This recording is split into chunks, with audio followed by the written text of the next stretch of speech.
Before this video starts, I just want to say that there will be a fundraiser attached to this video for the Team Seize thing that is hosted by Mr. Beast. I wanted to attach that because I wanted to, first of all, try out the feature that I just got, and also it's a good cause. So if you want to help out the ocean and help out his mission, then feel free to donate to that. All of the donations go to cleaning the waters and stuff like that. So yeah, if you want to participate in that, then the fundraiser is attached. So today we're going to be looking at a scenario where the world tries to fend off aliens. Now originally this was going to be my Halloween special, but since I got a community guideline strike, it kind of pushed back my schedule, so this wasn't posted on October 30th like it was supposed to. But we're going to ignore that. Obviously, this is a fictional scenario. I mean, if you think this is realistic, then you've been watching too many movies. So yeah, I hope you guys enjoyed this video. If you do, make sure to leave a like on it and subscribe to the channel if you're new. And yeah, let's go ahead and get started. So we have all of the world on one team, which is something we've never had before. Now, if aliens did attack, I don't think the world would unite together to stop it. There'd probably be a lot of factions and stuff like that. But for the scenario, everyone's going to be united against the aliens. So aliens from outer space are probably going to have lots of high-tech equipment, meaning that we're screwed. Of course, all alien movies take place in the United States, so the aliens make their landing in the middle of the US. At first, everyone just thinks that this is some kind of weird alien rebellion with people in costumes. But then they realize they actually have high-tech technology, and they start to take out some of the governments in the middle of the U.S. With this, the U.S. military is mobilized as the aliens start to push outwards toward the coast. We also, at this time, have NATO being active, so I guess not the entire world is at war with the aliens right now. But just for now, it's the US and NATO versus the aliens. Eventually, they push down and take over Texas, which is not good for the US. We also have them crossing over the border and into Mexico, which brings Mexico into the war. And at this point, the UN gets involved, which in turn gets every single country in the world involved. So now we actually do have the world versus the aliens. And from here, it's going to be interesting. The aliens then push up into Canada and start a push towards the Hudson Bay. After achieving their goal of reaching the area, they have officially split North America into two. Back down south, we have the US and Mexico making a little bit of progress in Texas as they manage to connect and push back the aliens just a little bit. In turn, though, the aliens do take over all of the cold areas of North America, as this area is not protected by anybody. We also have them crossing over into Greenland and taking out the entire island. From here, Alaska is taken over, and the aliens start to push into British Columbia. So this is what we have so far. Obviously, the aliens are doing really well. You know, they have technology, so they're going to be doing well. Now reinforcements are arriving for the red team, so now the numbers on their side are going to go up, and their push into North America is going to be expanded. We have the aliens taking over Quebec and then pushing down into New England, as well as wiping out Ontario and Michigan. They move down the west coast and take out California with ease. And at the last of the US, they push across the Mississippi and start to head towards DC. It is at this point that the Battle of DC happens,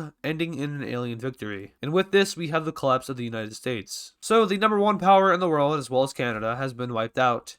And this isn't good for the rest of the Americas. From here, the aliens push down into Mexico and head towards Central America. They push all the way down to the Panama Canal, where they eventually stop. At this point, the rest of the world is considering using nukes, but have not given the go yet. At this point, the rest of the world is considering using nukes, but they haven't done it yet. They still have to kind of consider what the effect on them would be. But we have the aliens taking out the Caribbean islands and pushing down into South America. Eventually, South America breaks out into chaos as the military starts to give up, and eventually the entire continent is taken. So with this, the old world has to make a decision, and the decision being is, do we nuke the heck out of the Americas, or do we try to stop it from expanding? Let's just say that these guys decide not to nuke them. The aliens then take over Iceland and make a landing in South Africa. From here, they push up into the African countries and take out Madagascar. All over in Europe, they make a landing in Norway and start to take over Scandinavia. So now the world has a two-front war, one in Africa and one in Europe. And also at the same time, we have the aliens sending in even more reinforcements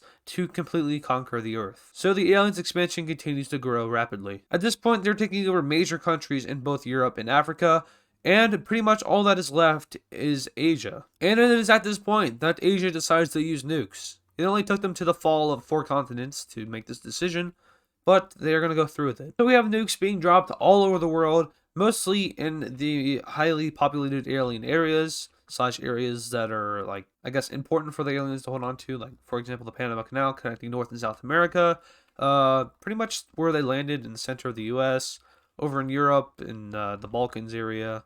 That was, I don't know who did that. We also have the crossroad of Egypt into Asia, and yeah. So obviously this is good and also horrible because they kind of slowed down the aliens, but they also murdered millions, so that's Not a good thing. The good news is that Scotland is still here.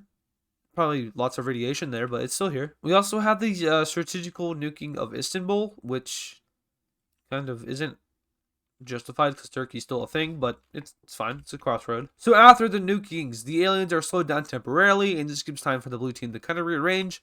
But then they realize their mistake, and killing millions of civilians, they also manage to find out that the aliens thrive off of radiation. So with this, the advance into Russia is started, and it is so rapid that the blue team cannot slow it down with military. The blue team decides to use one of their biggest nuclear arsenals over the Middle East and in Russia, which creates a giant crater over here in Asia. Now, the black isn't crater. The black is basically just like radiation zones / like immediately affected area, so there's probably nothing here. But this does sort of slow down the aliens until they just kind of use their UFOs and go around and make a landing in Siberia. So now they've gotten around their radiation cloud and are now starting to push down into China. At this point, countries are starting to give up as the push into Asia is unstoppable. Eventually, a nuke is dropped over here in Indonesia and Malaysia, which will hopefully stop the aliens from pushing down into Oceania. Now, the person that dropped that bomb was India, since they're the only nuclear power that's left. And, yeah, so I guess they didn't learn their lesson because the aliens just go around it and make a landing in Indonesia and Malaysia. And with this, we have the two final countries remaining,